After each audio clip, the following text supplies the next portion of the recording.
আমার আলী রাদিয়াল্লাহু তাআলা আনহু ওই জগতের মধ্যে বিবাহ করেছে জগতের মধ্যে ইমাম হাসান ও হুসাইন রাদিয়াল্লাহু তাআলা আনহুর আপনার আব্বা জান ছিল সন্তান লালন পালন করেছে আবার বিবিকে যথেষ্ট পরিমাণে সম্মান দিয়েছে সময় দিয়েছে এবং আল্লাহ রাসূলকে মহব্বত করেছে জগতের মধ্যে শেরে খোদা উপাধি পেয়েছে এবং জান্নাতের সার্টিফিকেট পেয়েছে জোরে বলেন সুবহানাল্লাহ বেরাদার হযরত উমর ফারুক রাদিয়াল্লাহু তাআলা আনহু উনি একজন আমার প্রিয় নবীর সাহাবী ছিলেন এবং খলিফা ছিলেন আমার উমর ফারুক রাদিয়াল্লাহু তাআলা আনহু উনি যখন খলিফা ছিলেন ওনার রাজত্বে টাকার অভাব ছিল না পয়সার অভাব ছিল না ধন সম্পদের অভাব ছিল না কিন্তু উমর ফারুক রাদিয়াল্লাহু তাআলা আনহু নিজে টুপি সেলাই করে তিনি খাবারের ব্যবস্থা করতেন জোরে বলেন সুবহানাল্লাহ আজকে একজন রাজা হইয়া নিজে যদি টুপি সেলাই করে বাজারে বিক্রয় করে যদি আপনার রোজি রোজগারের ব্যবস্থা করে দেয় যদি আপনার পয়সা রোজগার করে দেয় তবে বলে জগতের মধ্যে আমাদের কর্মের দরকার জগতের মধ্যে আমাদের কর্মের প্রয়োজন আছে আমার আবু বকর সিদ্দিক রাদিয়াল্লাহু তাআলা সোনার মদিনা আমার নবীর সঙ্গে চলাফেরা করলেন আমার নবীজি জগতের মধ্যে 63 বছর জীবন যাপন করেছিলেন এবার 63 বছর জীবন যাপন করার পরে আমার নবীজি একবার নয় দুইবার নয় তিনবার জগতের মধ্যে অসুস্থ হয়েছে তিনবার অসুস্থ হওয়ার পরে আমার নবী আর সুস্থতা লাভ করেন না আমার নবীজি সর্বপ্রথম যখন অসুস্থ হয়ে গেলেন এবার বেরাদা তবু আস্তে আস্তে লাঠি ধরে গুটি গুটি মসজিদে এসেছে নামাজ পড়িয়েছে নামাজ পড়ানোর পরে এবার বাবারে আবার গুটি গুটি পায়ে বাড়িতে গেছে আমার আবু বকর সিদ্দিক রাদিয়াল্লাহু তাআলা আনহু মসজিদে বসে আছে আলী রাদিয়াল্লাহু তাআলা আনহু মসজিদে বসে আছে ওমর মসজিদে বসে আছে আমার ওসমান গনি মসজিদে বসে আছে আব্দুল্লাহ ইবনে আনসারী মসজিদে বসে আছে হানজালা মসজিদে আপনার বসে আছে আরে বাবা রে ভাইরা আমার নবী পাক সাল্লাল্লাহু তাআলা আলাইহি ওয়াসাল্লামে সাহাবীগণ বাবা বসে আছে এবার আসরের জামাতে চিন্তা করে আমার নবী কি মসজিদে আসবে না নবীজিকে মসজিদে গিয়ে নামাজ পড়াইবে না আমরা কার পেছনে নামাজ আদায় করব আসরের সময়টা যেন অতিবাহিত হয়ে যায় আসরের সময়টা যেন পার হয়ে যায় আমার সকল সাহাবীরা বলে আবু বকর আজকে নবী মনে হয় মসজিদে পারবেন না আমার নবীজি অসুস্থ অবস্থায় আছে অতএব একটা কাজ করো তুমি ইমামতি করো আবু বকর বলে শোনো গো আমার দ্বারা ইমামতে হবে না আমি ইমামতি কেমন করব যেই জায়গায় আমার নবী মুস্তাফা দাঁড়িয়ে থাকবে যেই জায়গায় আমার নবী মুস্তাফা নামাজের নিয়াত করতেন যেই জায়গায় আমার নবী যে সিজদা করতেন ওই জায়গাতে আমি কেমন করে ইমামতি করার জন্য দাঁড়াবো সকলে বলল শোনো আজকে যদি নবী মুস্তাফা না আসে আমাদের আসলে নামাজ কাজা হয়ে যাবে আমার আসলে পাক সাল্লাল্লাহু তাআলা আলাইহি ওয়াসাল্লাম আমাদের বলে দিয়েছে আসরের নামাজের আর ফজরের নামাজের গুরুত্বটা বেশি অতএব লক্ষ্য রাখবে আসরের নামাজ ফজরের নামাজ যেন কাজা না হয়ে যায় আসরের নামাজ আর ফজরের নামাজ যেন কাজা না হয়ে যায় এইদিকে লক্ষ্য রাখবে সকল সাহাবী যখন আমার আবু বকরকে কথা বললেন আমার আবু বকর সিদ্দিক রাদিয়াল্লাহু তাআলা যাই নামাজের দিকে আগে গেলেন এইদিকে হযরত বেলাল একামতটা দিলেন, এবার নামাজে যেন দাঁড়িয়ে গেল। নামাজে দাঁড়িয়ে যাওয়ার পরে সূরা ফাতিহা পড়েছে। প্রথম রাকাতে সূরা ফাতিহা পড়ার পরে আবু বকর কাবার দিক থেকে মুখ ফিরাইয়া যেন পেছন দিকে তাকায়া আছে। সকল সাহাবীরা বলে, আবু বকর আজকে তুমি কাবার দিক থেকে পেছন দিকে মুখ ফিরাইয়া নিলা, কারণ কি? আবু বকর বলে, শোনো রে, আজকে কাবার দিক থেকে পেছনের দিকে মুখ ফিরাইয়া নিলাম এই কারণে, কারণ আমি কাবার দিকে মুখ করেছিলাম, আর কাবারও কাবা মুহাম্মাদুর রাসূলুল্লাহ সাল্লাল্লাহু তাআলা আলাইহি ওয়াসাল্লাম যখন পেছনে এসে দাঁড়িয়েছে, আমি কাবার দিক থেকে মুখ ফিরাইয়া আমি নবীর দিকে তাকায়া আছি। সাহাবীরা বললে, আবু বকর তুমি কেমন করে বুঝতে পারলে? সাহাবীরা বললে, শোনো রে, আমি নবীজির সর্বদা কাছাকাছি দেখেছি, আমি নবীজির সর্বদা কাছে দেখেছি, আমার নবীজির শরীর থেকে যে খুশবুটা বের হয়, আমার নবীজির শরীর থেকে যে সেন্টটা বের হয়, ওই সেন্ট সম্পর্কে আমি জানি। আমার নবী পেছনে এসে দাঁড়িয়ে আছে, আমি খুশবু পেয়ে বুঝে গেছে আমার নবীজি আমার পেছনে দাঁড়িয়ে আছে। আমি নবীজিকে পেছনে রাখিয়া আমি কেমন করে ইমামতি করতে পারি? নবী আমার পেছনে দাঁড়িয়ে আর আমি কেমন করে ইমামতি করতে পারি? আবু বকর বলছে, বেরাদার, আমার নবীজি আগিয়ে গেলেন, আসরের নামাজটা পড়ালেন, আর সাহাবী কেরামগণ নামাজটা পড়লেন। জোরে বলেন সুবহানাল্লাহ। আরে আমার বাবাজি ভাইরা, এবার সাহাবীগণ বলতেছে, ইয়া রাসূলুল্লাহ, আপনি অসুস্থ অবস্থা, আপনি মসজিদে এসেছেন কেন? রাস্তায় যদি কোনো দুর্ঘটনা ঘটে যেত, যদি কোনো অসুবিধা হয়ে যেত।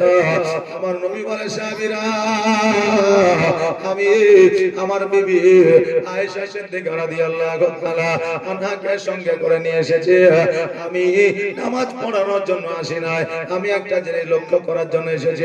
আমি যখন জগৎ থেকে আড়াল হয়ে যাব, আমার সাহাবীরা কেমন করে নামাজ পড়বে, আমি সেটাই দেখার জন্য এসেছি। জোরে বলেন সুবহানাল্লাহ।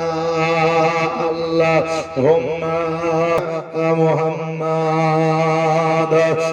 বাবাজি ভাইরা, আমার মায়েরা, আমার নবী মুস্তাফা সাল্লাল্লাহু তাআলা আলাইহি ওয়াসাল্লাম এই কথা বলার পরে আমার নবীজি নিজের বাড়ির দিকে আসলেন। নিজের বাড়ির দিকে আসার পরে আমার মা ফাতেমা জোহরা রাদিয়াল্লাহু তাআলা আনহাকে দেখতে পাইলেন।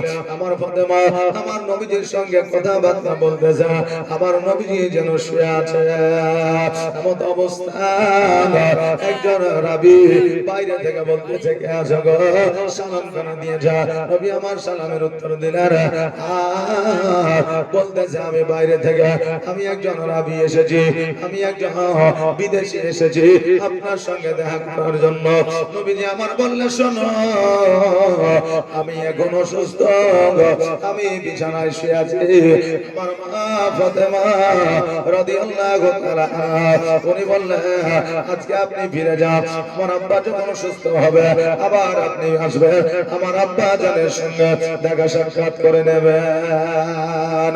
সেই দিন আপনার ফিরে চলে গেল, পরের দিন যেন আবার আসলেন, আবার সালাম দিলা। আমার ফাতেমা বললেন, আজকে অসুস্থ, আজকে আপনি ফিরে যান, আগামী কালকে আসবেন। ওই ব্যক্তি আবার ফিরে গেল, পরের দিন আবার আসলে, এবার আসার পরে আবার সালাম দিলেন। আমার নবীজি বলতেছে, হ্যাঁ ফাতেমা, শোনো রে, আজকে ওই বান্দাকে তুমি ফিরাই দিও না, কারণ ওই বান্দাকে ফিরাই দিলে আল্লাহর কাছে, আল্লাহর দরবারে নালিশ জানাই দেবে।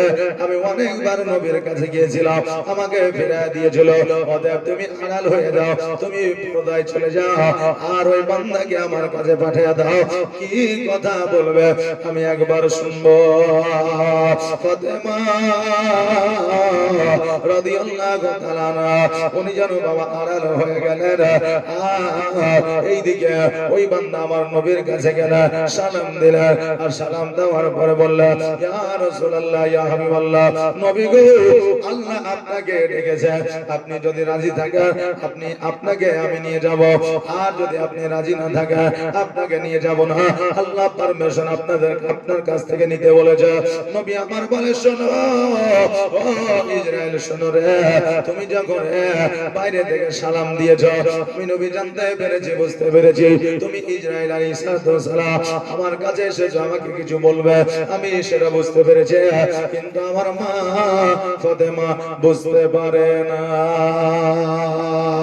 ও ইসরাইল শোনো আমার আল্লাহ তাবারাক তাআলা যখন আমাকে ডেকেছে আমি জগতের মধ্যে আর থাকতে চাই না আমি জগতের মধ্যে থাকবো না অতএব আমাকে তুমি নিয়ে চলো ইসরাইল তবে শোনো রে আজকে তোমাকে আমি একটা কথা বলে যা জগতের মধ্যে আমার উম্মতের যেমন করে জান কবজ করবে তেমন করে তুমি আমার জানটা কবজ করো ওই আমার উম্মতি কত কষ্ট পাবে আমি নবী একবার দেখতে চাই আমার হযরত ইসরাইল আলাইহিস সালাম আমার নবীজি বুকের উপরে হাতখানা রাখলে আর হাতখানা রাখার পরে আমার নবীজির জানটা যেন কবজ করলে আবার পুনরায় আমার নবীজিকে জানটা ফিরিয়ে দিলেন এবার আমার নবীজি বললেন ইসরাইল এত কষ্ট এত যন্ত্রণা এত ব্যথা এত বেদনা দিয়া আজকে তুমি আমার উম্মতের জান কবজ করিও না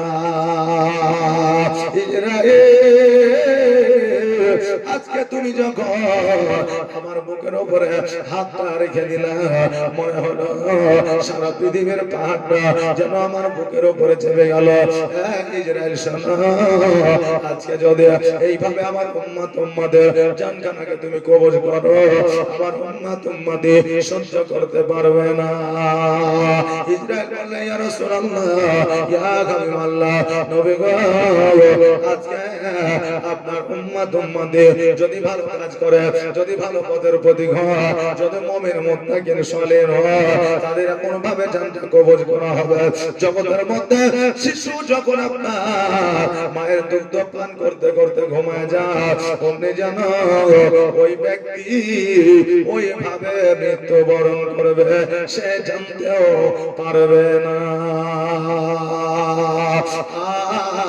জগতের মধ্যে যারা কবির হবে জগতের মধ্যে যারা সুদখোর হবে জগতের মধ্যে যারা ঘুষখোর হবে জগতের মধ্যে যারা বেঈমানি করবে জগতের মধ্যে যারা হক মেরে খাবে জগতের মধ্যে যারা মানুষের প্রতি মানুষকে ক্ষতি করবে তাদের জান কবজটা কষ্টকর ভাবে হইবে জোরে বলেন সুবহানাল্লাহ নবী আমার আল্লাহ দরবারে দোয়া করলেন আল্লাহ গো আজকে এইভাবে আমার উম্মতের জানটা কবজ করলা আমি নবী সহ্য করতে পারবো না তারা ব্যথা বেদনা যন্ত্রণা তারা সহ্য করতে পারবে না আমার আল্লাহ বলে হাবিবে গো আজকে আপনার হাত ফিরিয়ে দিব না তবে মওতের সময় যারা আপনার কালিমা তাইয়্যিব পড়বে যারা আপনাকে স্মরণ করবে যারা আমাকে স্মরণ করবে যারা পাঁচ ওয়াক্ত নামাজ পড়ে জগৎ থেকে বিদায় নেবে আমি আল্লাহ তাদের সম্মানের সহিত মওত দেব তারা জানতেও পারবে না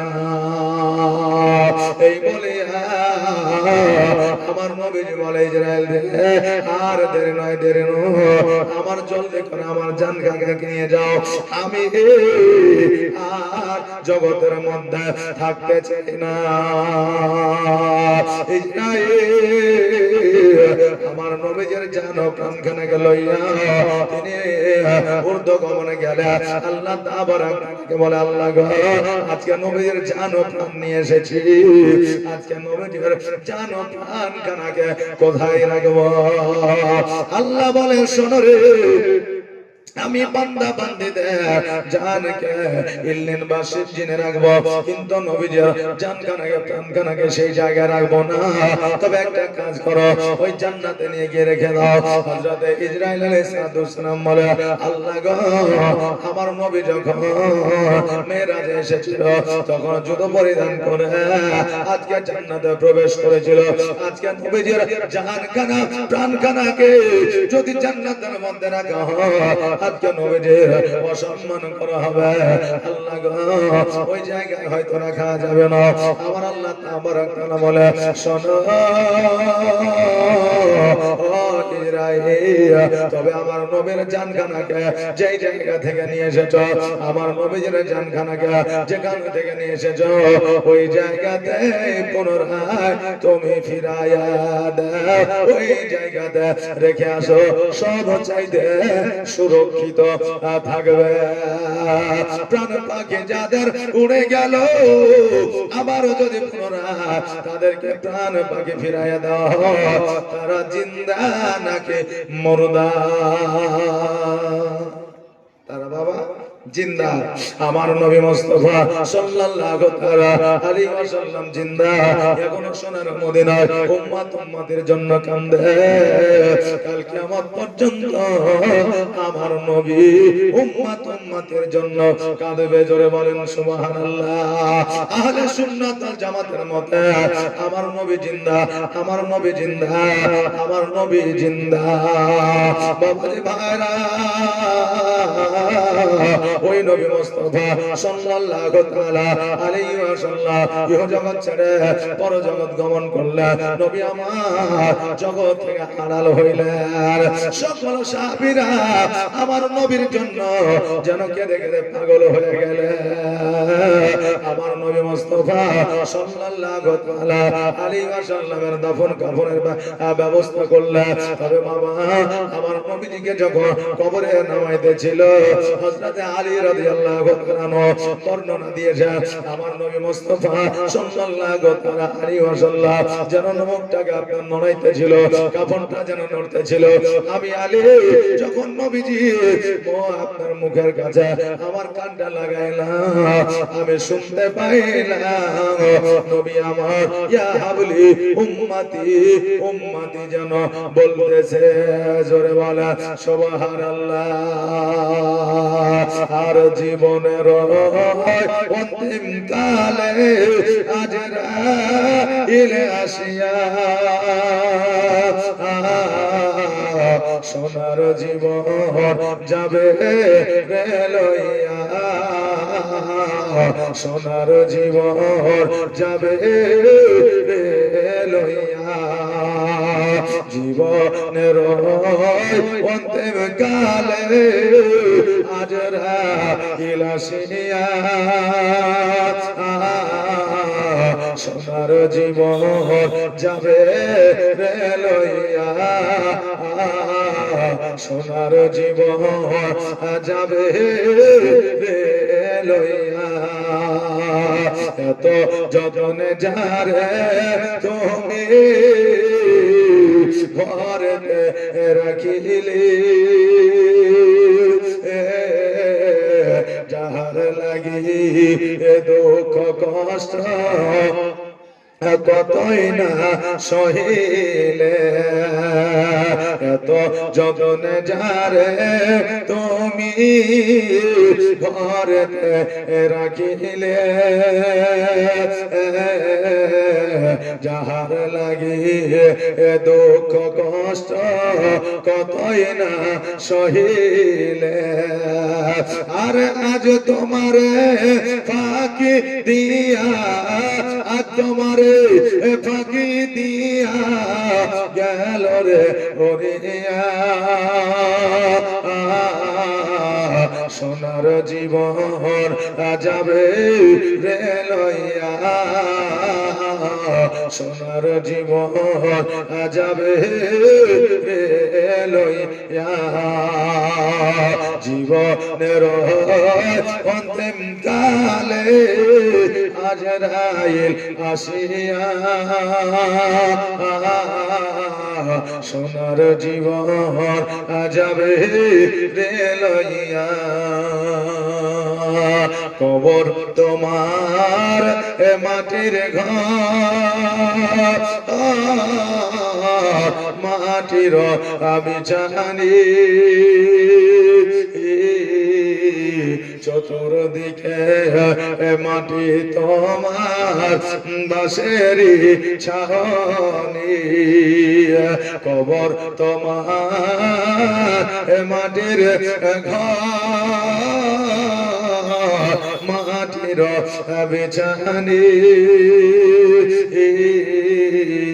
চতুর্দিকে মাটি তোমার বাঁশেরি ছাউনি আর কেমন করে রহিবি রে ভাই কেমন করে রহিবি রে ভাই অন্ধকার কবরে সোনার জীবন যাবে রে লইয়া সোনার জীবন যাবে রে লইয়া জীবনের অন্তিম কালে আজরাইল আসিয়া সোনার জীবন যাবে রে লইয়া সোনার জীবন যাবে রে লইয়া আল্লাহ সুবহানাল্লাহ বাবাজি ভাইরা আমার নবী মুস্তাফা সাল্লাল্লাহু তাআলা আলাইহি ওয়াসাল্লাম যাওয়ার আগে চারজন খলিফা ছিলেন এই চারজন খলিফাকে আমার নবী মুস্তাফা সাল্লাল্লাহু তাআলা আলাইহি ওয়াসাল্লাম একটা ওসিয়ত করে গেছিলেন ওসিয়ত বুঝেন জি দুনিয়া ছেড়ে যাওয়ার আগে যারা সন্তানাদি স্ত্রী আর কাউকে যদি আপনার কোনো কথা বলে যায় আমার কাছে অমুক জনাই এত টাকা পাবে দিয়ে দিও এটাকে ওসিয়ত বলে আমাকে অমুক জায়গায় আমার দাফন করিও এটাকে ওসিয়ত বলে অমুক মাওলানাকে দিয়ে আমার জানাজাটা পড়াইও এটাকে ওসিয়ত বলে যতক্ষণ আপনার সাধ্য মোতাবেক আপনি চেষ্টা করবেন মৃত্যু ব্যক্তির ওসিয়ত পূরণ করার আমার নবী যে একটা ওসিয়ত করেছিলেন ওসিয়তটা হইল যে আমার একজন পাগল আছে আমার একজন প্রেমিক আছে যার নাম হবে ওয়াইস করণী যার নাম হবে ওয়াইসাল করণী বাবারে একজন রাবি একজন নাম লিখেছে রে বেরাদার আমার নবী বললেন আমার একটা ছেঁড়া জুব্বা মুবারক আছে পুরানো জুব্বা মুবারক আছে এই জুব্বা মুবারকটা ওই ওয়াইস করণীর কাছে তোমরা পৌঁছায় দিও ওমর বললে হুজুর গো আমরা জীবনে তাকে দেখি না আমরা কেমন করে তাকে চিনতে পারবো আমার দয়াল নবীজি বললেন ওমর শোনো ওই ওয়াইস করণী গায়ে সাদা সাদা দাগ থাকবে আর তার চুলগুলো উস্কো খুস্কো থাকবে আজকে তার পোশাক আশাকটা অত পরিষ্কার পরিচ্ছন্ন থাকবে না সিরিয়ার মুখের দিকে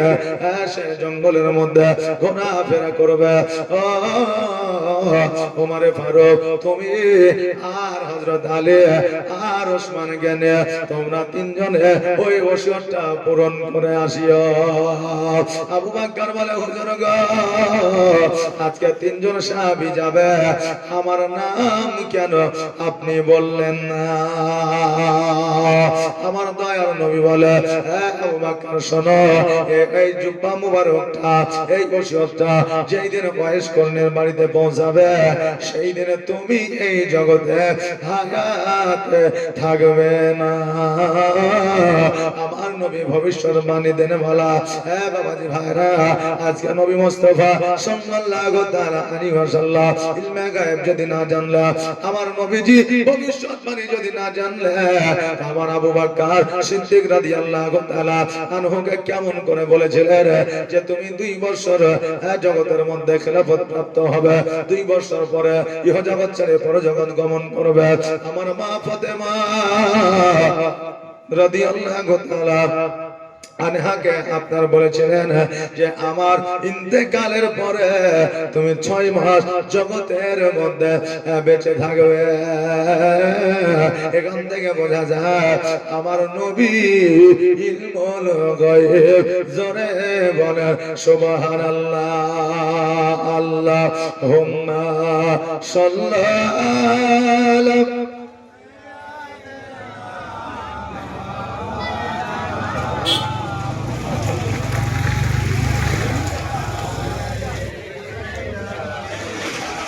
মৌলানা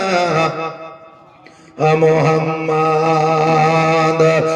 বাবাজি ভাইরা, আমার মায়েরা, আমার নবী মুস্তাফা সাল্লাল্লাহু তাআলা আলাইহি ওয়াসাল্লাম যখন এই কথা বললেন, বাবারে আমার হযরতে আবু বকর সিদ্দিক রাদিয়াল্লাহু তাআলা আনহু 2 চোখের পানি ছেড়ে দিয়ে বললেন, ইয়া রাসূলুল্লাহ, ইয়া হাবিবাল্লাহ, নবী গো, আপনার ওসিয়ত পূরণ করার কথা নসিবটা আমার হইল না। আমার নবী মুস্তাফা সাল্লাল্লাহু তাআলা আলাইহি ওয়াসাল্লামকে যে জায়গায় বাবা দাফন করা হয়েছিল ওই জায়গাটা ছিল হযরত আয়েশা সিদ্দিকা রাদিয়াল্লাহু তাআলা আনহার ঘর ছিল। এ বাবা, আজকে যে জায়গাটা আমার নবীজির রওজা মুবারক হয়েছে ওই জায়গাটা আয়েশা সিদ্দিকা রাদিয়াল্লাহু তাআলা আনহার বাবা ঘর ছিল। আমার নবীজি যখন আয়েশা সিদ্দিকা রাদিয়াল্লাহু তাআলা আনহার ঘরে যখন আপনার আরাম করতে লাগলেন, বিশ্রাম করতে লাগলেন, এইদিকে সাহাবীরা আমার নবীর সঙ্গে যেন পাগল হয়ে যায়। এত পাগল, একদিন নয়, 2 দিন নয়, 7 দিন পর্যন্ত সাহাবী কেরামগণ খাওয়া দাওয়া পর্যন্ত করে না, রান্না বান্না করে না। এমনকি ছোট ছোট বাচ্চা কাচ্চারা পর্যন্ত মায়ের দুগ্ধ পর্যন্ত পান করে না। জোরে বলেন সুবহানাল্লাহ।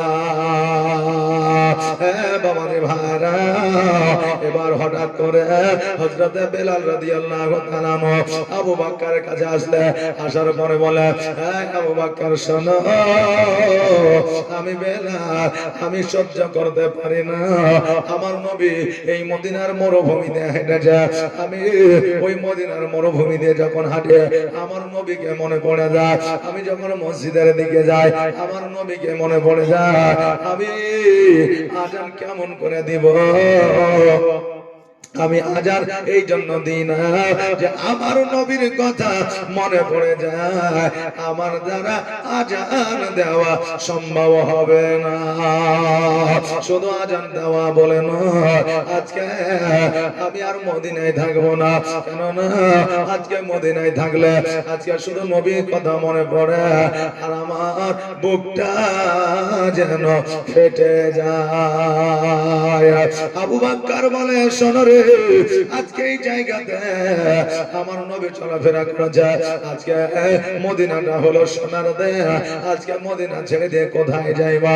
বেলাল বলে, আবু বকর, আজকে শোনো, তোমরা হয়তো আজকে মদিনার বুকে থাকিয়া নবীকে স্মরণ করে নবীর স্মৃতিগুলো বুকে রাখিয়া হয়তো চলাফেরা করতে পারছো, কিন্তু আমি বেলাল, আমার দ্বারা যেন সম্ভব হয় না। ওই বেলাল আবু বকর সিদ্দিক রাদিয়াল্লাহু তাআলা আনহুকে কথা বলিয়া যেন বাবা মিশরের বড় জঙ্গলের দিকে যেন আপনার রওনা হয়ে গেল। এইদিকে ইমাম হাসান ও হুসাইন চিন্তা করে, আল্লাহ গো, আমার নবী রোজা দিয়ে গেছে, আজান দিয়ে গেছে, নামাজ দিয়ে গেছে, আজকে আমার নবীর সাহাবীগণ আজকে নামাজ বন্ধ করে দিয়েছে, আজকে বেলাল আজান দেওয়া বন্ধ করে দিয়েছে, আজকে রোজা বন্ধ করে দিয়েছে। এইভাবে যদি রোজা আর নামাজ বন্ধ করে দেয়, এমন একটা সময় আসবে যে সময় মানুষ নামাজ পড়বে না, মানুষ আর আল্লাহর ইবাদত বান্দে করবে না। অতএব যেমন করে হোক আবার পুনরায় মসজিদে আজান দিতে হবে। আর মসজিদে আজান দিলে আবার নবীর সাহাবীগণ আসবে। আর আমার নবীর সাহাবীগণ আসলে মানুষ আবার পুনরায় নামাজ পড়বে। তবে যাকে তাকে দিয়া আজান দেওয়ালে সাহাবীরা আসবে না, ওই বেলালকে দিয়া আবার পুনরায় আজান দেওয়াতে হবে। এবার ইমাম হাসান ও হোসাইন রাদিয়াল্লাহু তাআলা যেন বাবা আমার বেলালকে খুঁজতে আরম্ভ করলে সারা মদিনার মধ্যে যখন বেলালকে পাইল না, এবার হযরত আবু বকর সিদ্দিক রাদিয়াল্লাহু তাআলা উনি বাবা প্রথম খলিফা, ওনাকে জিজ্ঞাসা করছে, ওগো হুজুর আজকে আমাদের মুয়াজ্জিন কোথায় গেছে? আজান দেয় না, আর আজান না দিলে কেউ নামাজ পড়তে যাবে না। আবু বকর বলে, শোনো রে ইমাম হাসান হোসাইন, আজকে নবীর প্রেমে নবীর মহব্বতে বেলাল আজকে মদিনা ছেড়ে মিশরের জঙ্গলের দিকে রওনা হয়ে গেছে। এবার হোসাইন হাসানকে বলতেছে, ভাই গো চলো চলো আমরা বেলালকে নিয়ে আসি। বেলালকে যতক্ষণ পর্যন্ত না নিয়ে আসবো, আজান দিতে না বলবো, ততক্ষণ পর্যন্ত এই মসজিদে নামাজের জন্য কেউ আসবে না। আমার ইমাম হাসান ও হোসাইন রাদিয়াল্লাহু তাআলা বেলালকে খুঁজতে বার হয়ে গেলেন।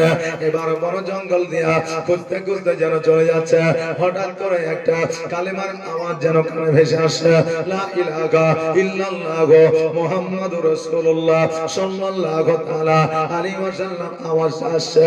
হোসাইন বলে, ভাই হাসান গো, আজকে যে কালেমার আওয়াজটা ভেসে আসে এটা আর অন্য কারো কণ্ঠ নয়, এই কণ্ঠটাই হলো হযরত বেলালের।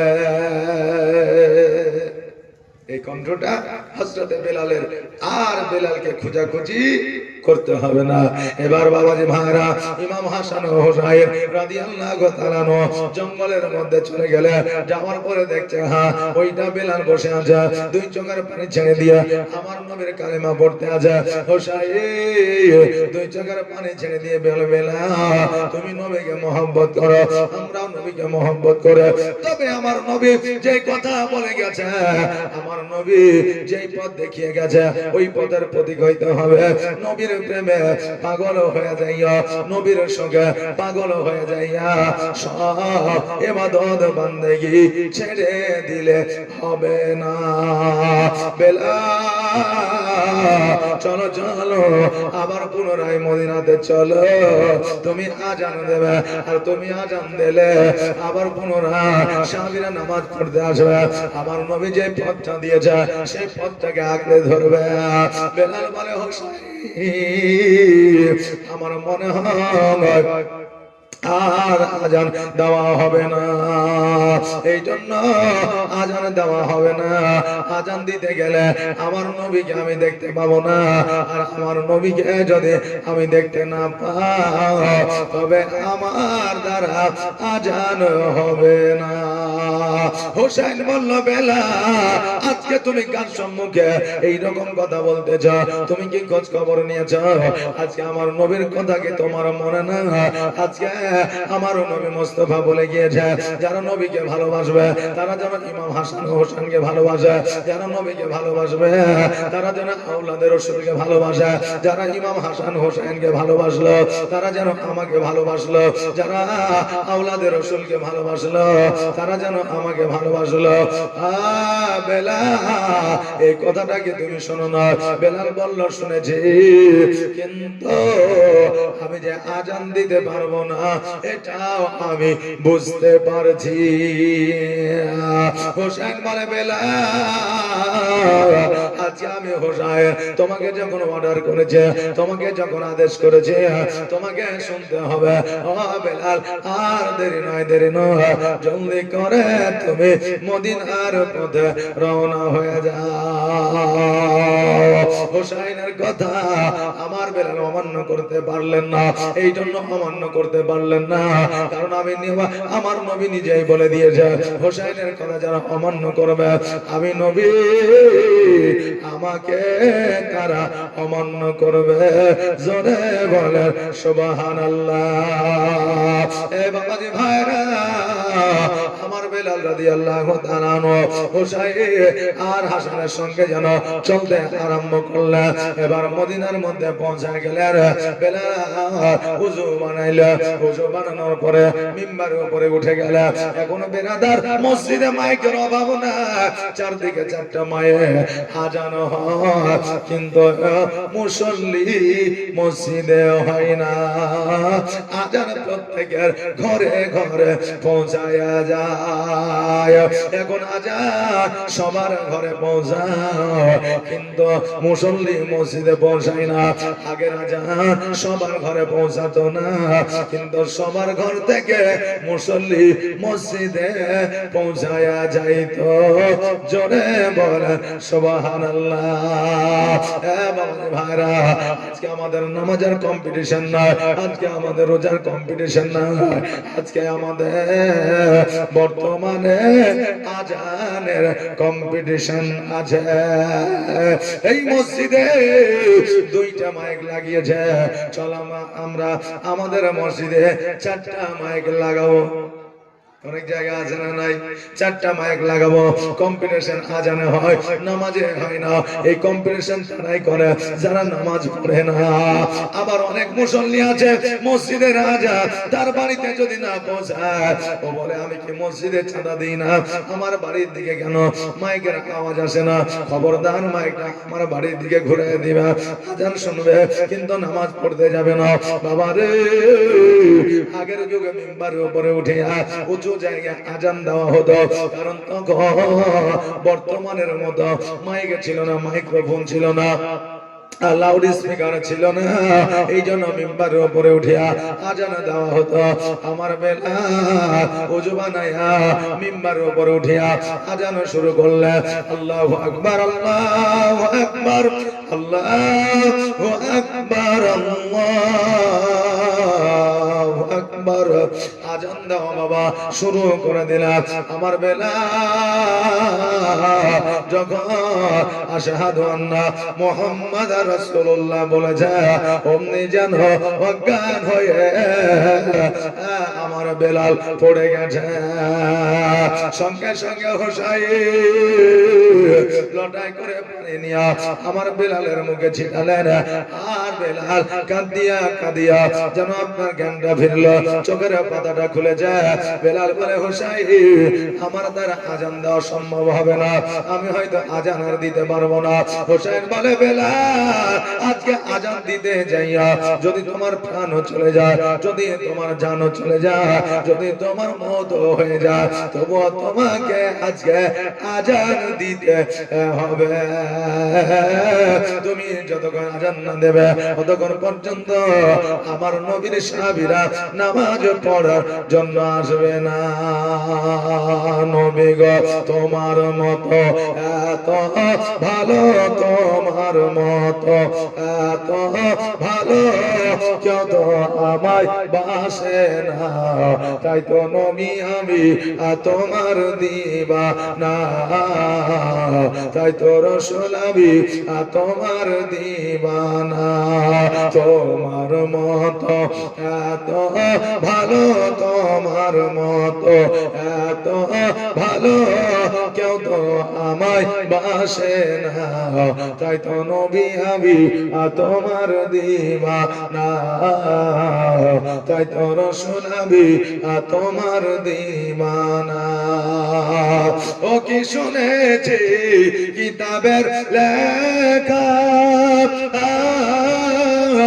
নবী ছাড়াই আমার জীবন ফাঁকা গো নবীজিকে ভালো না বাসিলে নবীজিকে ভালো না বাসিলে আল্লাহ পাওয়া যাবে না তাই তো নবী আমি তোমার দিবানা তোমার মতো এত ভালো তোমার মতো এত ভালো কেউ তো আমায় বাসে না তাই তো নবী আমি তোমার দিবানা তাই তো রাসূল আমি তোমার দিবানা মুহাম্মদ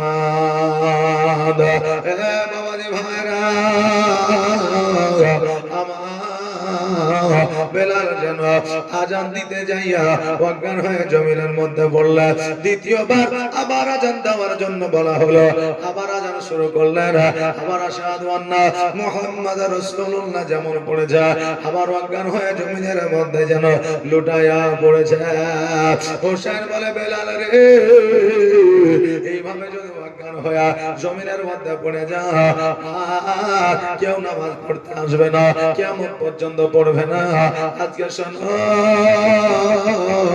কেউ রমজানে রোজা রাখবে না বেলাল বছর নয় কান্না করতে করতে আবার তৃতীয়বার আজান দেওয়ার জন্য উঠলেন আর আজান যেন কমপ্লিট করলেন তিনবারের বেলা আজানটা সমাপ্ত করলেন এবার সকল সাহাবীরা মদিনাবাসীরা মনে করছে নবী হয়তো আবার ফিরে এসেছে এই জন্য বেলাল আজান দিয়েছে সবাই যেন হাজির হয়েছে ওই মসজিদে আমার হুসাইন বলতেছে আমার নবীর সাহাবীরা শোনা আজকে আমার নবী যে আড়াল হয়েছে রে ঠিক কিন্তু আমার নবী যে পথ দিয়ে গেছে আমার নবীজি যে মত দিয়ে গেছে এই পথ মোরা ছাড়বো না এই পথ আমাদের ছাড়লে হবে না এই পথ যদি আমরা ছেড়ে দিই আমাদের নবী নারাজ হয়ে যাবে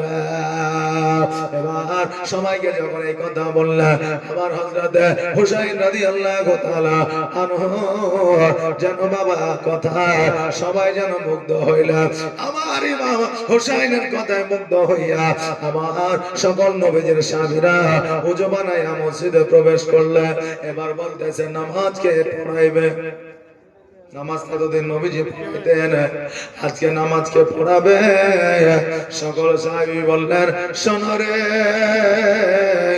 আজকে আমার নবীজি প্রথম খলিফা যেহেতু হযরত আবু বকরকে বানিয়েছে অতএব হযরত আবু বকরই নামাজ পড়াইবে নবী জগতে হায়াতে থাকা অবস্থায় আবু বকর নামাজ পড়িয়েছে আজকে আবু বকরই নামাজ পড়াবে